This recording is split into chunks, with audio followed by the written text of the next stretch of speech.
Hey, this is Tracy Lewis with Stuff and Things, and welcome to Winter is Coming Wednesday, episode 20. To commemorate episode 20, I'm going to do a different type of video for the Thanksgiving card, and then I have a walkthrough of a Christmas card. Both are cards that I made personally. The first card is an interactive, sort of a 3D card, and it uses welcoming window plus the dies that coordinate with it.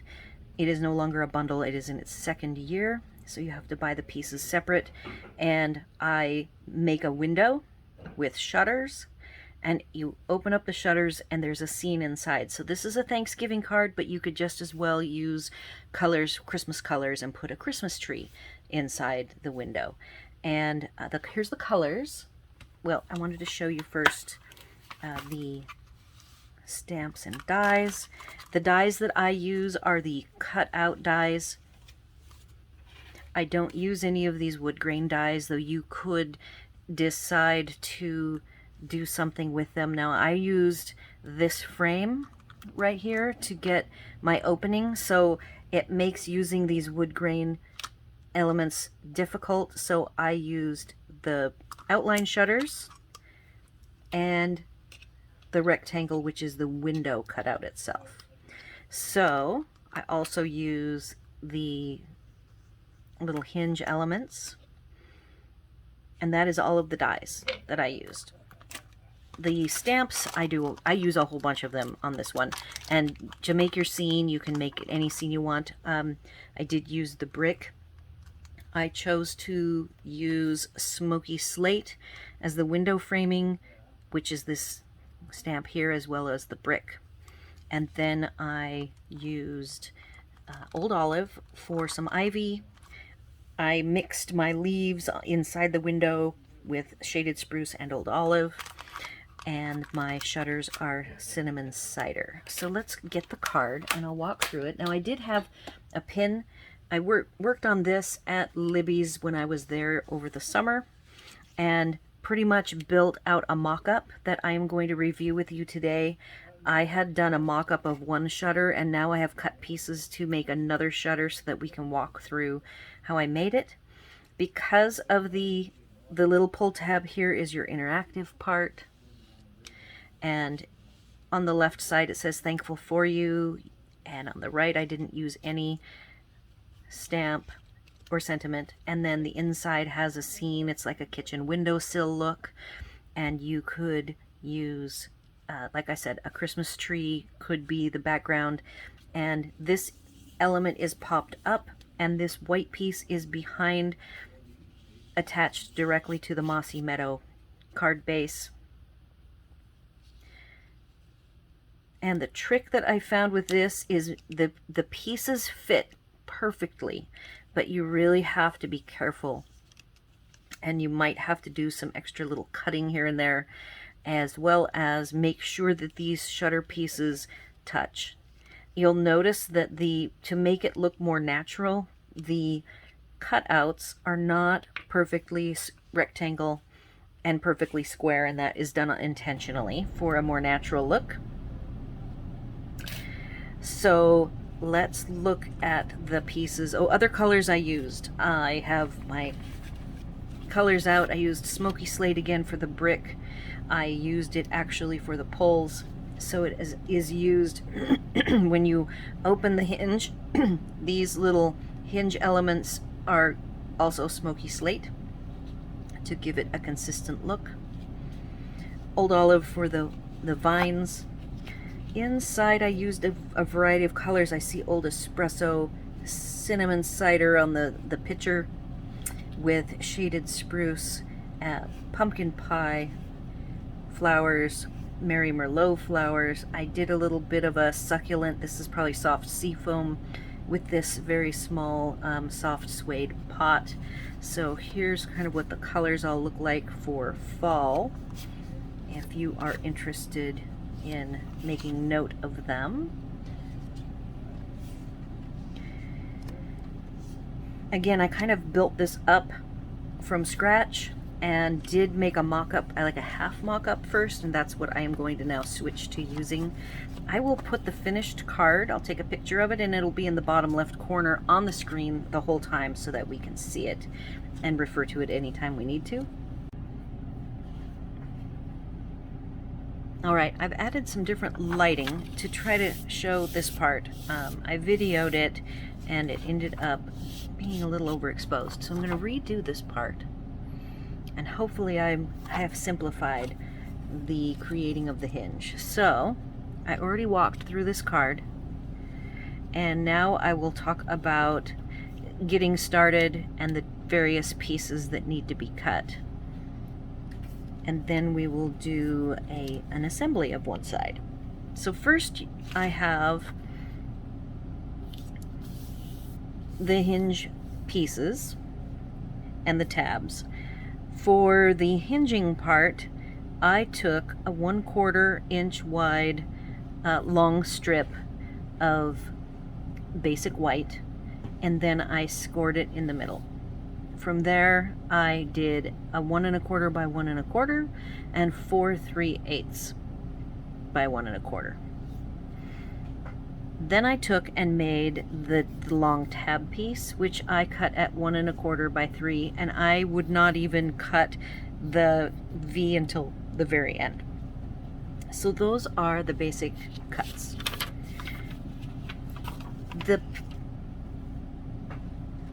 Then you have your shutters that you have cut with the die, whatever color you want for your color scheme. And I would recommend this. I would take a basic white, full size. I would lay down the 4 shutters, as you see I have done. And I did a lot of pencil marking on this one because I really wanted it to be nice, and I wanted to really verify that my cuts were going to work, and I just used an eraser to erase my pencil marks when I didn't need them anymore. So laying down the 4 shutter pieces, you can see I centered them. You could mark it with a pencil, but what I want to point out is that after I set these on the hinge system I created, there's a little tiny gap on both sides of all 4. So I ended up with a pencil line that's a little bit wider. So you can lay it down and do your pencil marks if you want. You can also choose to use the rectangle die that fits each of the shutters. You can do 2 cuts, 1 on each side, or you can use an X-Acto knife. But I do believe that you will have to go back and do some minor trimming as needed to make everything work, and I'll explain that later on. So this is about what the window looks like. I would not do your dry embossing. I used the brick pattern. But at this point, you could easily do all of your stamping on this piece, knowing that you're going to trim down the outside edges to eventually 4 3/4 by 3 3/4. But go ahead and do your stamping. You've got your pencil marks as your guide, so that if you want your tendriling ivy like I had, the ivy tendriling, I wanted to come down and be around the window. So it was nice to know exactly where the shutters would be. So then you set that aside, and then you take all of your pieces, and in my diagram I talk about the scoring. I scored all of them on the one sheet before I even trimmed it down. Then I trimmed off all the pieces, and then I did the assembly, and I'm showing each of these 2 3/8 inch wide segments apart, but they're really not. You're going to see they're all lined up perfectly. And I lined them up at the edge of the top and the bottom of the 1 1/4. So it's mountain, valley, mountain, and this is going to be the key to take away when you go to cut these pieces and then play with the assembly for yourself. So if it's going to be Mountain Valley Mountain, I laid down my pole, and then I lined up the mountainside up at the middle. The reason why I did it in 3 separate pieces here instead of, say, 2 pieces, like these pieces attached to the tab pole, I wanted the ability to move things around.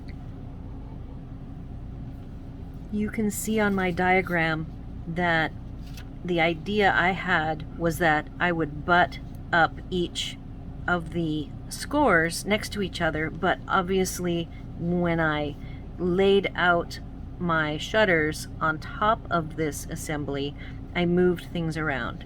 I also did my attaching with seal. I did not use tear and tape. I did not use glue. The glue and the tear and tape you will want to do after you have set everything up. You can make little pencil marks if you need to note where everything is going to attach. These I've been using as a sample, so they've been kind of torn. I haven't been as careful with them as I was when I put together the actual card, because I fussed around with this a little bit. So here is in essence what this is going to look like. Everything all lined up with your Mountain Valley Mountain, and then this piece on the inside. And the reason why this piece is a mountain is it is what's going to fold over and be pulled. And when you pull it, I don't know if I can do it without the shutters. I'll probably put the shutters on.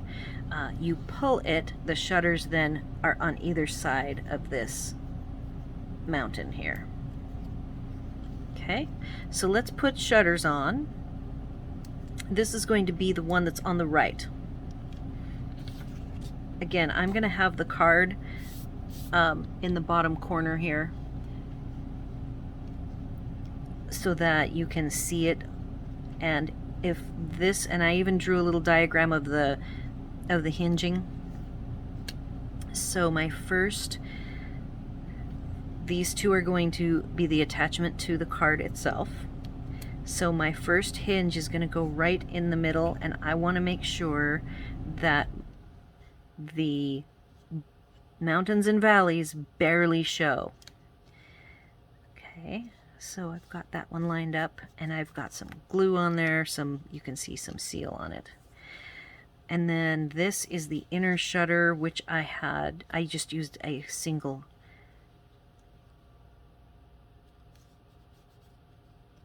hinge to denote the middle. This is the middle shutter. And there's the assembly together and how it will work. If I can pretend I'm the edge of the card, is you will pull the tab. This right here shows that you really need to make sure you do good gluing when you're all done. So that's how the mechanism works. And if you want to do less pieces than I did, and you're more confident in your cuts and your mountains and valleys, feel free to make less pieces than I did. So this is my first shutter hinge. And then this one, I did a little bit, oops, sorry about that. Let's fold this one over. This will be the left hinge, and then these two tabs are going to be underneath the card, attached to the card itself. This one will be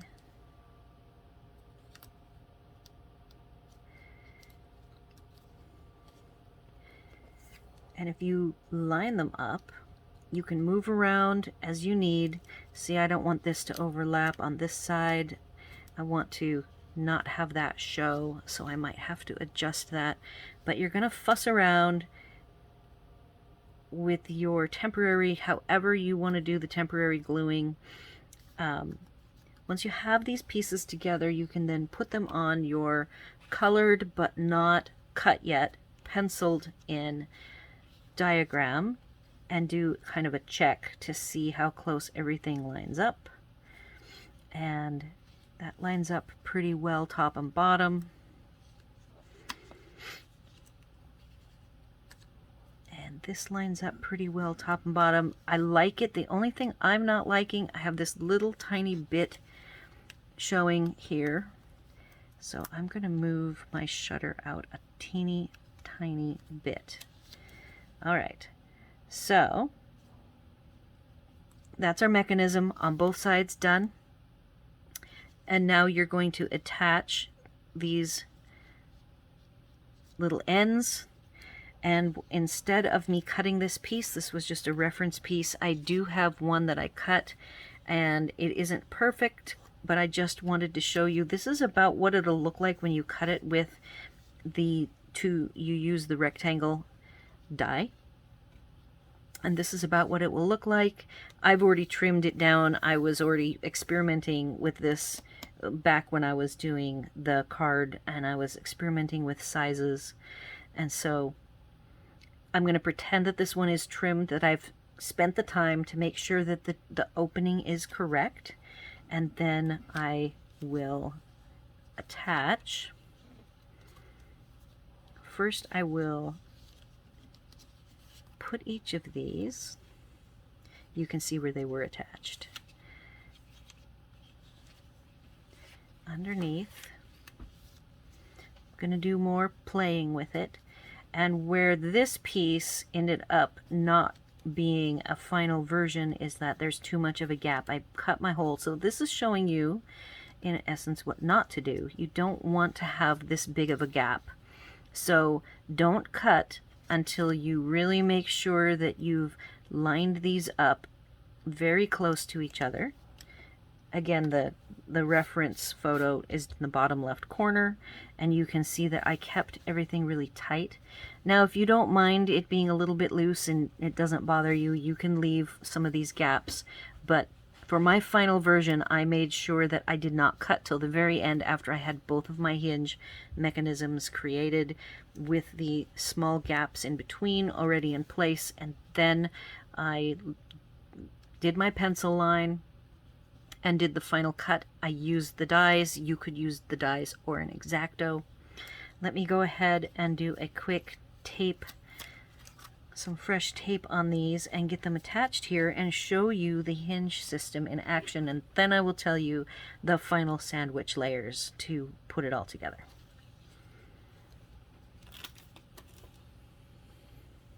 I am just looking for my seal. I know it was here somewhere.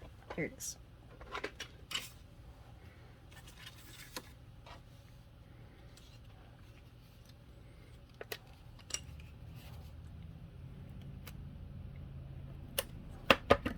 So I've added a little bit of seal because, again, I'm just doing some testing, and I have my mono glue and my tear and tape because I haven't decided which one I'm going to use, but I have them handy knowing that I'm going to have to use them.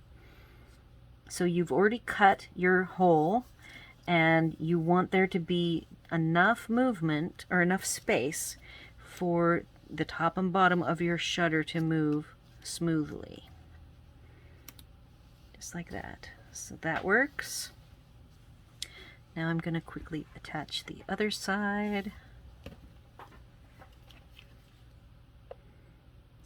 This is a great card for somebody who likes to fuss and make complicated things. I'm not really a 3D creator as a rule, but I just, for whatever reason, really liked the pin that I saw. And so I really wanted to challenge myself with this card. So again, I would not have cut the hole so big on my final one, but we're just using this for testing purposes. And now I'm going to see if my hinge works smoothly, and it does. So now I would take all of these pieces and I would carefully adhere them with strength at this point. If all of the cuts look good and my front doesn't have the gap, I would be looking for a nice tight fit.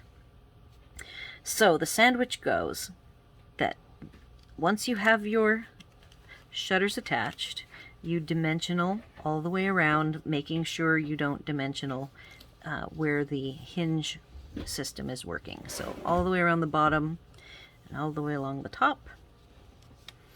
You then take and create your scene with a smaller piece of basic white. There's your scene inside. Do whatever you want. I actually cut mine to be, you know, if this is 4 by 5 is what the Mossy Meadow base is, leaving a 1/4 inch on either side room for these tabs.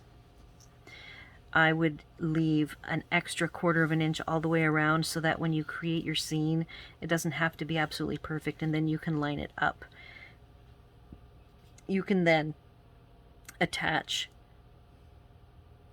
the scene to the dimensionals if you want. If you made your cuts just big enough and you put your dimensionals in enough, you could put the white scene attached first, then apply the white scene to the Mossy Meadow. So whatever order that you prefer. And then if you haven't already added all your hinges if you want to make this look more like a knob, you could have made them a little short. You could just make the little diamonds. I didn't. I just left it the full size of the hinge. And then your project is done. Don't forget to stamp your tabs. This is where my thankful for you, and I didn't put anything on the right, but you could. If you wanted your sentiment to be bigger, I would say that you could go ahead and make this pull tab fairly, you could make it as wide as you need it to be to have your sentiment fit. So don't forget about that trick. That is it. If you have any questions, comments, or concerns, you can leave them here on this video or over on my blog. I now will bring out the Christmas card that I made, which is much simpler than this, and we will talk about that.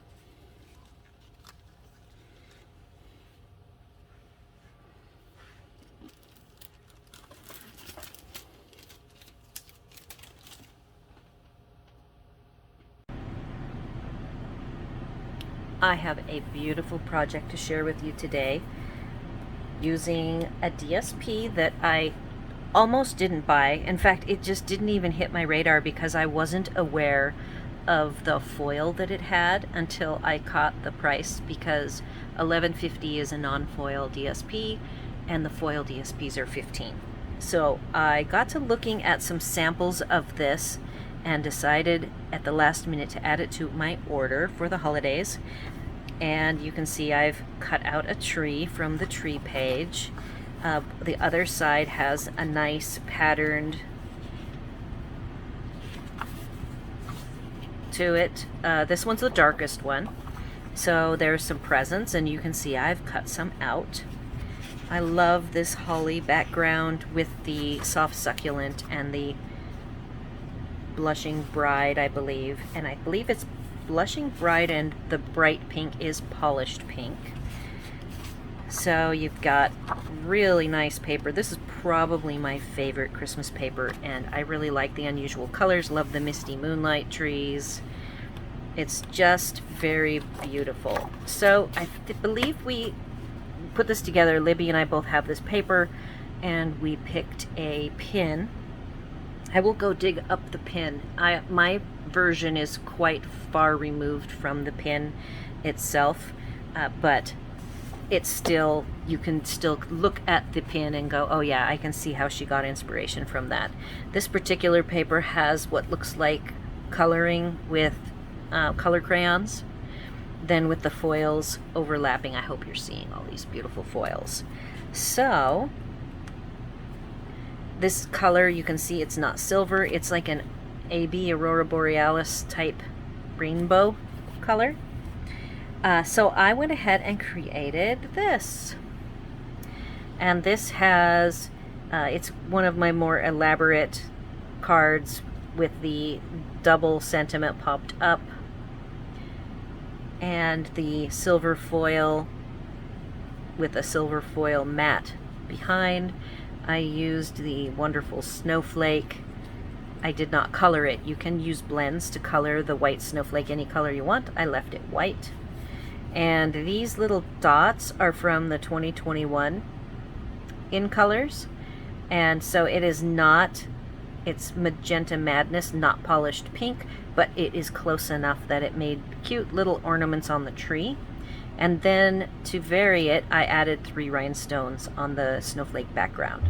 And I really like how this came out. I think that it is going to be sent to a very special person, somebody who I know will appreciate pink. And then I tied a cute little knot using some silver organdy glitter ribbon. Silver, listen to me, white organdy glitter ribbon. And this will get added to my stash. So let me know what you think of this project. You can leave comments, questions, or suggestions here on the video or over on my blog. Be sure to like, share, and subscribe, and thanks for watching.